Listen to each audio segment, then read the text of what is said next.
एक चीज सर, सिर्फ जो पार्क वाला है उसको भी सर थोड़ा सा देख लीजिए, जिस पे आपने बात भी किया है पार्क सर। वाला तो खैर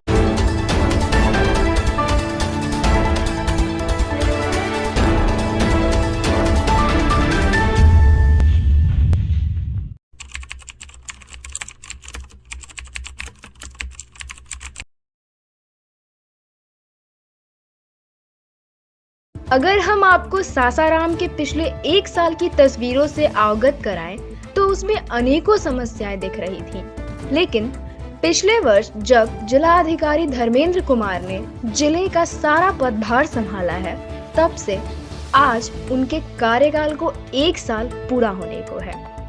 और इस बीच आपको सासाराम में विकास भी दिख रही है।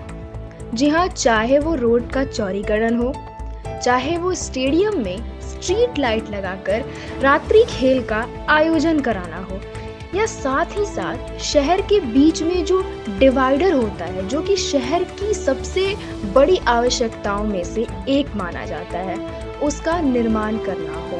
इन सभी कार्यों में जिलाधिकारी धर्मेंद्र कुमार ने उपलब्धि हासिल की है। उन्होंने 1 साल के कार्यकाल में कितना कुछ किया है, आप हमारे कैमरे में साफ साफ देख सकते हैं। आगे भी उन्होंने बताया कि आने वाले अप्रैल माह तक लगभग सारी समस्याओं से निवारण पा लिया जाएगा।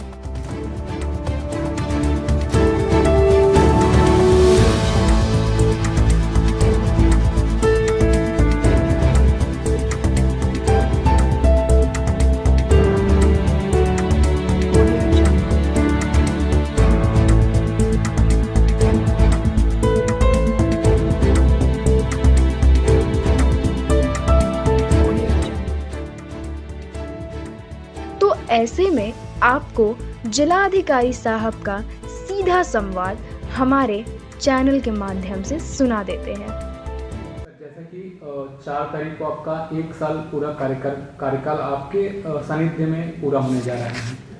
और सर ऐसे में हम लोगों ने कुछ ऐसे जगह हैं जिनको चुनाव किया है, जिनपे आपका कार्य काफ़ी अच्छा रहा है। उसमें सर सबसे बड़ी समस्या हमारे शहर की थी, जाम की थी। उससे शहरवासियों को पूरी तरह से सर निजात पा लिया गया है। दूसरा मुद्दा सर शहर का रोड चौड़ीकरण का था। तो सर इससे पहले भी बहुत लोग आए, बहुत लोगों से जनता ने रिक्वेस्ट भी किया, ये काम नहीं हो पा रहा था। लेकिन आपके आते ही ये काम सर क्या जादू की छड़ी घुमा दिए हैं, या फिर सर कुछ ऐसा किस तरह से सर ये काम हो पाया, कैसे इतना मतलब कम समय में इतना बड़ा कार्य आपने किया सर?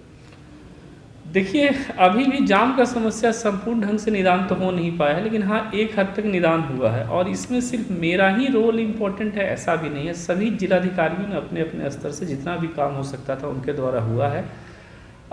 मैं थोड़ा सा भाग्यशाली ज़्यादा रहा कि मेरे टाइम में थोड़ा सा लोगों का सहयोग ज़्यादा रहा, और कुछ ऑफिसर्स हमको अच्छे मिले, लोगों का सहयोग रहा हम लोग के साथ। आप लोग को याद होगा फरवरी में ही एक बैठक हुआ था, उसमें बहुत से अच्छे सुझाव आए थे और अच्छे सुझावों पे इम्प्लीमेंट किया हम लोगों ने।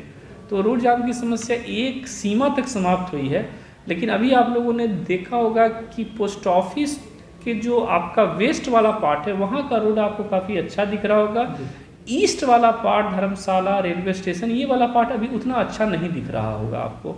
तो मैं बस आपके माध्यम से जितनी भी सासाराम के लोग हैं उनके संज्ञान में रख देता हूँ। अप्रैल तक हम लोग का डेडलाइन है कि अप्रैल तक जो रोड आप वेस्ट पार्ट में देख रहे हैं, सेम उसी ढंग का रोड आपका ईस्ट पार्ट में भी होगा। रोड का वाइटनिंग भी होगा, डिवाइडर भी होगा, और सभी स्तरों पे काम होगा। समस्या क्या हो रहा है कि बुडको फेज 1 में अभी आप लोगों ने देखा होगा, सिटी का एक बहुत बड़ा समस्या वाटर लॉगिंग का है। सबसे बड़ा समस्या कोई देखा जाए सासाराम में तो 2 समस्याओं को मेन आप रख सकते हैं। एक है आपका साफ सफाई का स्तर। अभी आप लोगों के माध्यम से ही सभी को जानकारी होगा कि रैंकिंग में सबसे लास्ट आया है। और सेकेंड समस्या है वाटर लॉगिंग। ये 2 समस्याएं यदि हम लोग सॉल्व कर लें तो हमको लगता है कि सासाराम लगभग जो है मतलब अच्छी स्थिति में आ जाएगा। तो इसमें मैं आपके माध्यम से लोगों को जानकारी दे रहा हूँ कि जो वाटर लॉगिंग का इशू है, वाटर लॉगिंग के इशू के लिए बुडको फेज 1 का काम आप जानते होंगे बहुत सालों से लंबित है। हम लोगों ने बार बार इसका रिव्यू हो करके, और आज मैं दावे के साथ ये बात बोल सकता हूँ कि नेक्स्ट मंथ 31 जनवरी बुडको फेज 1 का काम कंप्लीट हो जाएगा। आपको जैसे ही बुडको फेज 1 का काम कंप्लीट होगा तो एक बहुत बड़ी संख्या में वार्ड जो हैं वो जो है इससे जो है ये मुक्त हो जाएंगे। हाँ, आपको इससे मुक्त हो जाएंगे। लेकिन उसके बाद भी बहुत से वार्डों में समस्या रहेगी। हम लोगों ने वार्ड लेवल पे बुडको से फेज 2 के काम का एस्टीमेट रेडी हो गया है। एस्टीमेट रेडी हो करके सैंक्शन के लिए भी अर्बन डेवलपमेंट डिपार्टमेंट को भेज दिया गया है, और वहाँ सेक्रेटरी सर माननीय जो है वहाँ पे हमारी उनसे भी बात हो गई और वो लगभग सैंक्शन हो जाएगा। सेकंड चीज़ आपका जो है इशू जो है साफ़ सफाई वाला, तो साफ़ सफाई वाला में आउटसोर्सिंग के लिए हम लोगों ने विज्ञापन भी निकाला था, और विज्ञापन के बाद बहुत से फर्म भी थे यहाँ पे, लेकिन संयोग से कोई भी फर्म जो है वो जितना भी हम लोग का टेक्निकल होना चाहिए सिंगल फर्म क्वालिफाई किया।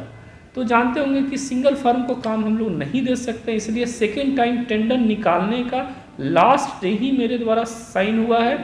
जनवरी 24 को उसका बिड ओपन होगा, और उसके बाद साफ़ सफाई यदि हम लोग का कोई संस्था फाइनल हो जाता है तो हाउस टू हाउस हम लोग जो है वेस्ट को हम लोग उठाना स्टार्ट कर देंगे। आपके लिए एक बहुत ही आश्चर्य की बात होगी, और हम लोग के लिए भी आश्चर्य की बात है कि सासाराम टाउन इतने सालों से है लेकिन आज तक डंपिंग डिस्पोजल स्थल तक नहीं है। आपके घर से जो वेस्ट निकलता है वो वेस्ट आखिर कहीं ना कहीं तो डंप होगा, तो वो डंपिंग साइट आज तक हम लोग इतने सालों में नहीं दे पाए हैं। तो लैंड आइडेंटिफाई 5 एकर्स का हो चुका है, और उसमें चूंकि मेरा 5 एकर्स तक का सेटलमेंट आयुक्त सर के स्तर से होता है तो मेरे द्वारा उनको मेरी अनुशंसा के साथ भेजा जा रहा है, और हमें उम्मीद है कि नेक्स्ट मंथ तक डंपिंग साइट डिसाइड हो जाएगा। तो बाकी वहाँ पर जितना भी प्लांट बैठता है प्लांट बैठा देंगे, तो साफ़ सफाई का इशू भी सॉल्व हो जाएगा। बिल्कुल सर। तो सर जैसा कि डंपिंग, नाला, रोड चौड़ीकरण, यही सब मुख्य मुद्दे थे जिसपे सर आपने बिल्कुल खुद से ही बात कर डाले। एक चीज सर सिर्फ जो पार्क वाला है उसको भी सर थोड़ा सा देख लीजिए जी। देखिए, शेरशाह रौजा का जो पार्क है वो एक बहुत ही महत्वपूर्ण स्थान है। हम लोग भी जानते हैं कि शहर में बहुत सारे पार्क नहीं हैं, लोगों के पास ऑप्शन है नहीं। वायरस कोरोना के टाइम में थोड़ा सा समस्याएं रही हुई थी, उसके ही रीजन से उस पर रोक लगा दी गई थी। वहाँ के ऑफिसर अमृत जी जो हैं उनसे मेरी बात हुई है, और उन्होंने 1-2 पॉइंट्स रखे हैं, उसको हम लोग अपने स्तर से देख रहे हैं। और साथ ही साथ उनके द्वारा बताया गया है कि सर 1 वीक के बाद में, अभी तो खैर 31 से 2 तक तो स्टेट गाइडलाइन ही आ गया है कि पार्क ओपन नहीं होगा। 1 वीक के बाद से उनके द्वारा ये काम जो है हो जाएगा, शुरू कर दिया जाएगा। उनकी एक समस्या थी जिसका शहरवासियों को भी ध्यान रखना होगा कि ये जो एसआई की साइटें होती हैं वो सूर्योदय से सूर्यास्त तक ही रहती है। तो पार्क तो खैर ओपन हो ही जाएगा, लेकिन सूर्योदय के समय से ही मॉर्निंग वॉक स्टार्ट हो सकता है। सामान्यतः देखा जाता है कि मॉर्निंग वॉक करने वाले लोग जो हैं वो सुबह में ही 3:30-4 बजे से वॉक शुरू कर देते हैं। तो उनसे भी आग्रह होगा कि पार्क स्टार्ट हो जाए, तो जब सूर्योदय हो जाए उसके बाद ही लोग उसमें जाए। बिहार यूपी के खबरों को देखते रहने के लिए हमारे चैनल न्यूज़ सुपर 7 को सब्सक्राइब करें, लाइक करें और बेल आइकन को प्रेस करें और ज़्यादा से ज़्यादा शेयर करें।